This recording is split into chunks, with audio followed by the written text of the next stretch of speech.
Hi mga ka-vlog. Ako si ka-vlog ninyo. Patuloy na nagpapayo sa inyo sa mga pinagdadaanan natin. Mga ka-vlog, uso na ngayon ng lumalaganap sa social media. Lalo na ang mga online games, mga casino sa online games.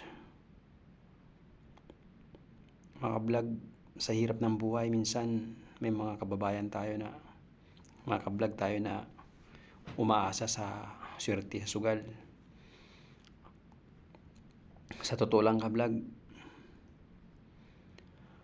hindi po tayo nakakasigurado dyan sa mga ganyan na mga online games, mga sugal, kahit anong klase ng sugal. Wala po akong sinisiraan na mga online games, basta sa akin lang kawawa yung mga kababayan natin pag nalulung dyan.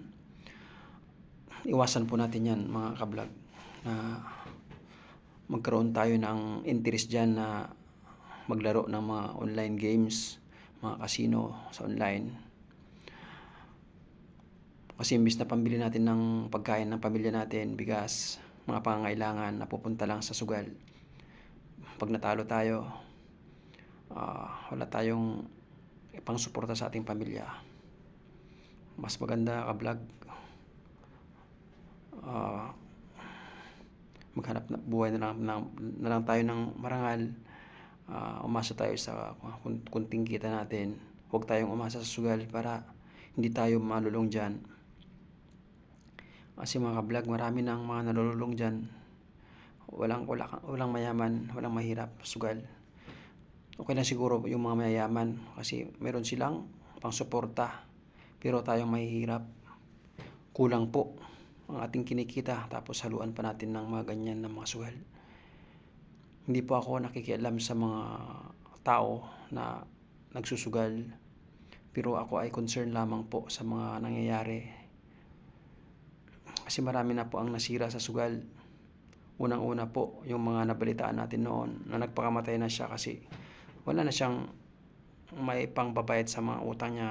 Baon na siya sa utang. Naubos na ang kanyang ari-arian dahil sa sugal na yan. Madaling iwasan ang sugal mga ka-vlog kung desidido ka na iwasan ito kahit ito ay nalulung ka na. Unang-una, magtrabaho ka. Pangalawa,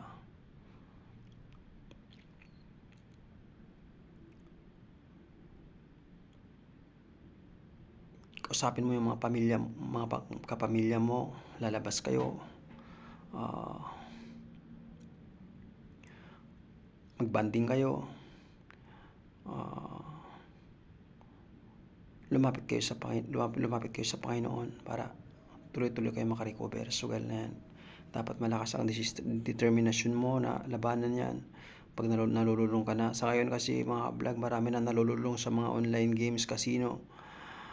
Sa totoo lang, nakakabahala na mga ka-vlog kung nangyayari. Imbis na pagsahod mo para sa pangangailangan ng pamilya mo, nagbakasakali sa sugal, baka sakaling lumaki yung pera na sinahod mo, pero nagkakabaliktad mga ka-vlog. Imbis na meron kang pang suporta sa pamilya mo, natatalo. Kaya ngayon nagkakaroon ka ng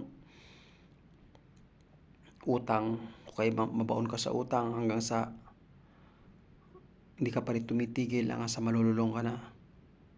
Masisira yung buhay mo, masisira yung pamilya mo, masisira lahat. Yun lang ka-vlog sa lumalaganap ngayon ng mga online games na sugal. Iwasan natin ito.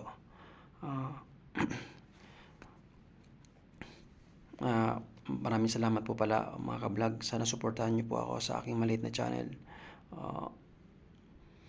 God bless po sa inyong lahat. Bye-bye.